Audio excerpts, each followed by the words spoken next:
Okay, thank you, Dale, for that. Is there Follow on. enough space back there for, I have two questions. Yeah. One, is there enough space back there for, I think, the commitment of the ashes?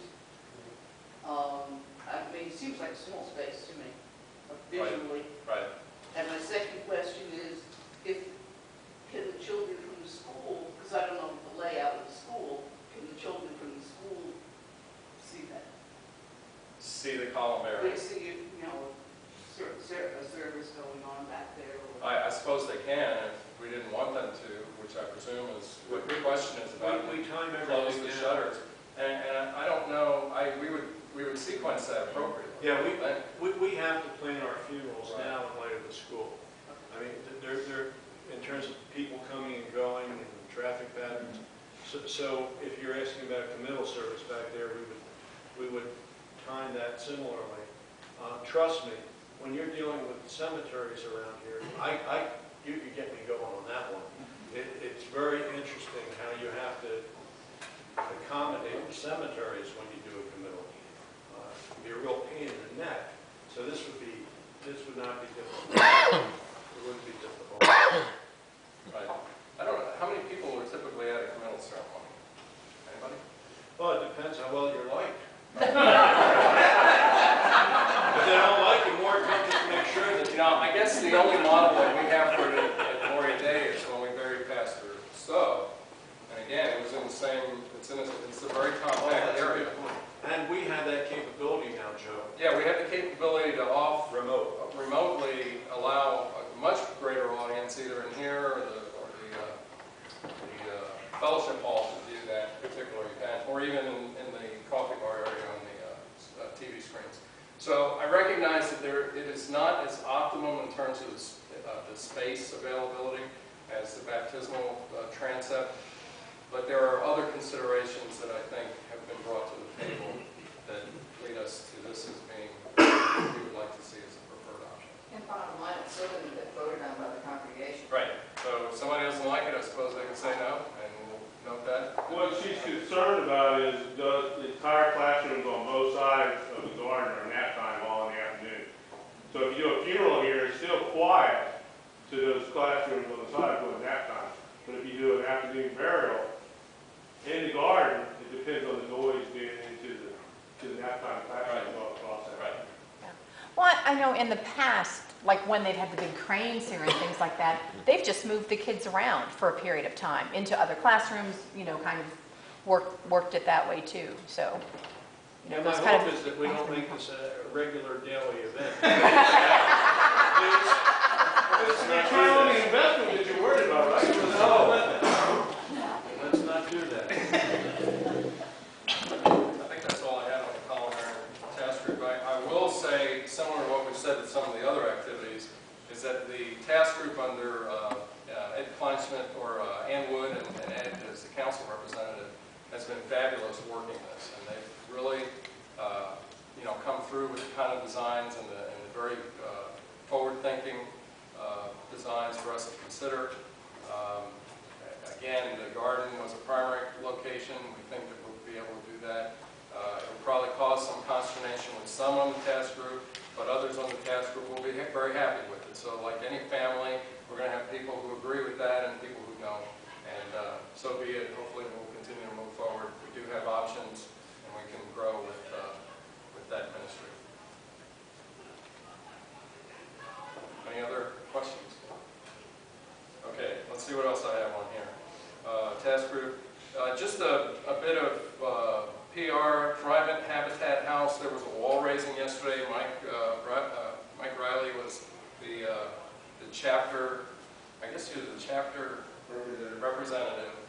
And Kelly and I attended that, and obviously folks from other churches. The reason I mention that is because Gloria Day is sponsoring that build that we have down in Hampton for the Peterson family. Is it the right name, Peterson?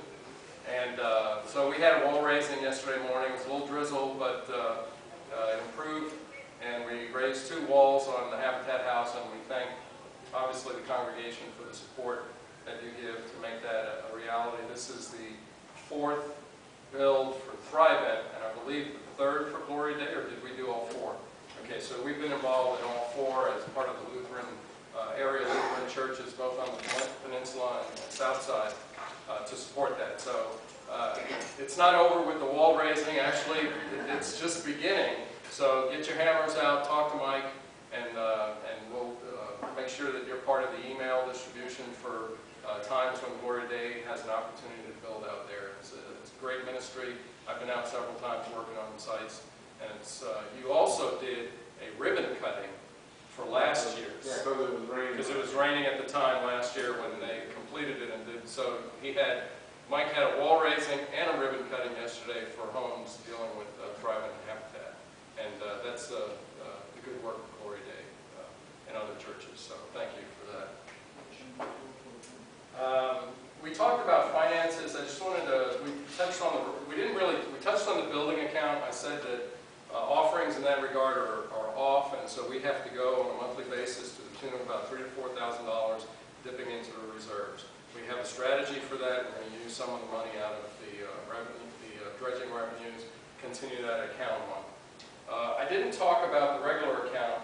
The regular account, the church operating budget, those offerings are actually very good. At least they have been for the last 2 to 3 months.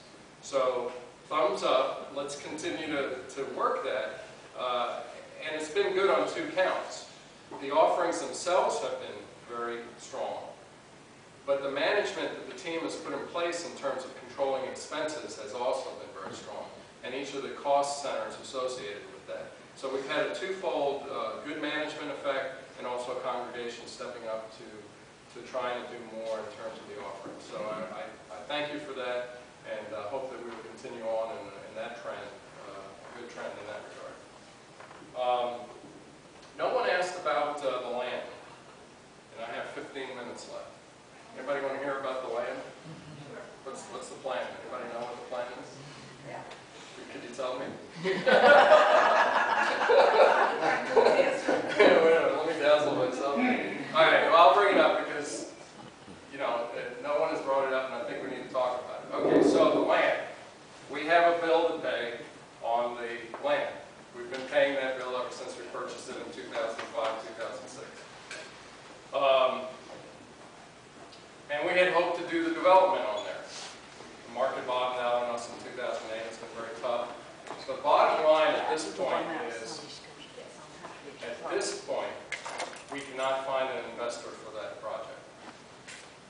That's short and sweet. We can't find an investor right now. They're just not there. They're not putting the money out for these types of projects. And the team has looked. The Joshua Group has done a lot of work to try and either find grants or direct investors. We've continued to have a relationship with a variety of banks to see if there was any interest there.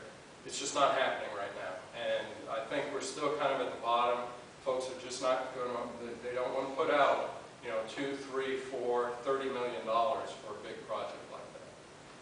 So what do we do under those circumstances? We pray, we remain faithful, and we try to do the best we can, I believe, to try and keep the land in the hopes that something is going to happen. And the reason I say that is because, as I said at the beginning, this whole dredging revenue that we got, what a great opportunity that was. I wonder why that happened.